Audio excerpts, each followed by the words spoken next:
Hello everyone, welcome to my channel. मैं प्रतीक्षा अग्निहोत्री आप सभी लोगों का अपने इस यूट्यूब चैनल पर बहुत बहुत स्वागत करती हूं और जिसका नाम है प्रतीक्षा का पन्ना। आज की इस वीडियो में मैं आप लोगों को बताऊंगी केमिकल इक्वेशन के बारे में। जैसा कि आप लोग जानते हैं, ये चैप्टर हमारा क्लास 10th का है, केमिकल रिएक्शन और इक्वेशन का।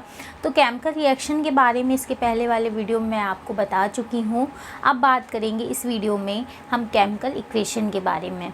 तो केमिकल इक्वेशन क्या होती है, चलिए जानते हैं। केमिकल इक्वेशन देखते हैं। आप सबसे पहले ये समझ लीजिए कि केमिकल रिएक्शन जैसे कोई भी वर्क होता है, उसको कंप्लीट करने के बाद में जो भी हमारा रिज़ल्ट होता है और जो भी हमारा प्रोसेस फॉलो होता है, प्रोसेस जो भी हमने किया और प्रोसेस कंप्लीट होने के बाद में जो रिज़ल्ट हमारा फॉर्म्ड हो गया, इस प्रकार इसमें जो भी चीज़ें हम यूज़ करते हैं ये हमारी केमिकल इक्वेशन के थ्रू ही आती है। चलिए डिफिनेशन के अकॉर्डिंग हम समझते हैं। डिफिनेशन क्या है केमिकल इक्वेशन की? तो केमिकल इक्वेशन क्या होती है? The method of representing a chemical reaction. किसी भी केमिकल रिएक्शन में क्या रिप्रेजेंट होता है? The method of the representing a chemical reaction. Chemical reaction एक ऐसा मेथड है जिसमें रिप्रेजेंट होता है with the help of the symbol and formula of substance involve it known as chemical equation. The method of the representing a chemical reaction, किसी भी chemical reaction में आपका सिंबल रिप्रेजेंट होना चाहिए, फॉर्मूला रिप्रेजेंट होना चाहिए। यदि ये दोनों चीज़ें आपकी रिप्रेजेंट होती हैं, दोनों चीज़ें आपकी किसी भी केमिकल रिएक्शन में आपको मिलती हैं, क्या मिलती हैं? सिंबल ऑफ एलिमेंट, किसी एलिमेंट का सिंबल होना चाहिए। सब्सटेंस ऑफ फॉर्मूला, किसी सब्सटेंस का फॉर्मूला होना चाहिए। ये दोनों चीज़ें अगर किसी केमिकल रिएक्शन में इन्वॉल्व होती हैं तो इसे हम जानते हैं केमिकल इक्वेशन के नाम से। डिफिनेशन देखिए। The method of the representing a chemical reaction. Chemical reaction एक ऐसा मेथड है जो रिप्रेजेंट करता है with the help of symbol. कोई भी केमिकल रिएक्शन होगी वो हमारी सिंबल ऑफ एलिमेंट, यानी जो हमारा सिंबल है, किसका सिंबल होता है? सिंबल्स क्या होते हैं ये समझते हैं। सिंबल्स जो होते हैं हमारे सिंबल पीरियोडिक टेबल में हमारे जितने भी एलिमेंट्स दिए हुए हैं, पीरियोडिक टेबल में हमारे जितने भी एलिमेंट्स दिए हुए हैं, ऑलमोस्ट 1 से लेकर 118 एलिमेंट्स हमारे पीरियोडिक टेबल में प्रेजेंट है। तो जितने भी एलिमेंट्स होते हैं इनको हम सिंबल से प्रेजेंट करते हैं। तो symbols of element and the formula of substance. Substance आपका मैटर हो गया या आप कोई भी कंपाउंड ले लीजिए।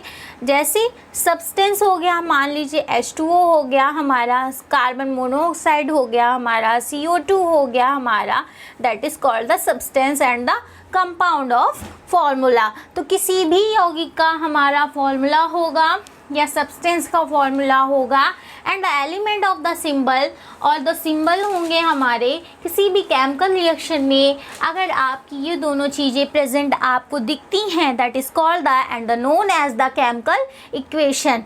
सो the method of the representing a chemical reaction with the help of the symbol and the formula of the substance involved, it is known as the chemical equation. So chemical equation की definition हो गई।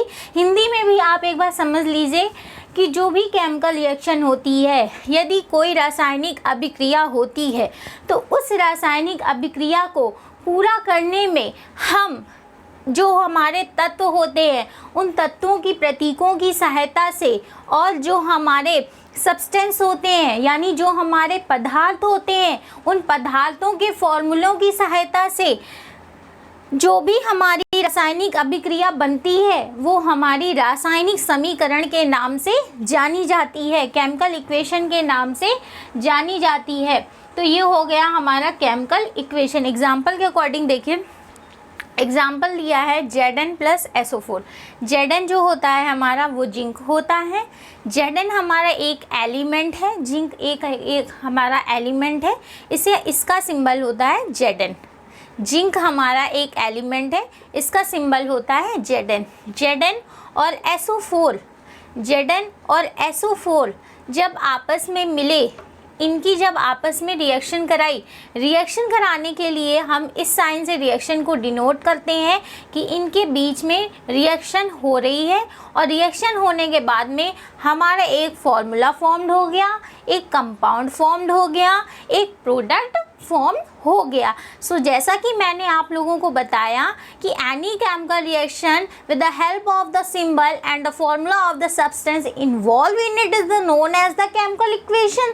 किसी भी chemical equation में आपका element of the symbol present होगा, that is the element of the symbol and that is the substance of the formula. Zn हो गया हमारा element of the symbol, SO4 हो गया हमारा एलिमेंट ऑफ द सिंबल। इन दोनों ने जब आपस में रिएक्शन की, रिएक्शन करने के बाद में एक फॉर्मूला फॉर्म्ड हो गया। ये सारी चीज़ें सब्सटेंस ऑफ द फॉर्मूला यहाँ फॉर्म्ड हो रहा है और एलिमेंट ऑफ द सिंबल ये इधर रखा हुआ है। ये तीनों चीज़ें आप लोगों को इसमें दिखाई पड़ रही हैं, तो इसका मतलब यहाँ पर हमारी कोई केमिकल इक्वेशन फॉर्म्ड हो रही है। नेक्स्ट है H + OH। H हो गया हमारा हाइड्रोजन, हाइड्रोजन का जो सिंबल होता है वो H होता है, प्लस हाइड्रोक्साइड, हाइड्रोक्साइड का जो सिंबल होता है वो OH होता है। रिएक्शन जब कराए, रिएक्शन के लिए साइन इसे डिनोट करते हैं। रिएक्शन कराने के बाद में फॉर्म्ड हो गया H2O। H2O हमारा हो गया formula of the compound, and hydrogen plus hydroxide that is the element of the symbol, that is the element of the symbol and that is the substance of the formula. ये form हो गया। इसके बाद में 2Mg + O2, Mg है जो हमारा, Mg हो गया हमारा एलिमेंट, O2 हो गया हमारा एलिमेंट, मिलकर ये फॉर्म्ड हो गया compound, that is the substance of the formula. इन तीनों एग्जाम्पल से आप लोग इसको समझ सकते हैं। सो केमिकल इक्वेशन के बारे में आज मैंने आप लोगों को बता दिया। नेक्स्ट वीडियो में आपको आगे जो स्टेप बाय स्टेप इस चैप्टर में बताया गया उसके बारे में बताएंगे। सो अगर वीडियो पसंद आए हो प्लीज़ चैनल को लाइक, सब्सक्राइब एंड कमेंट करके ज़रूर बताइएगा। Thank you.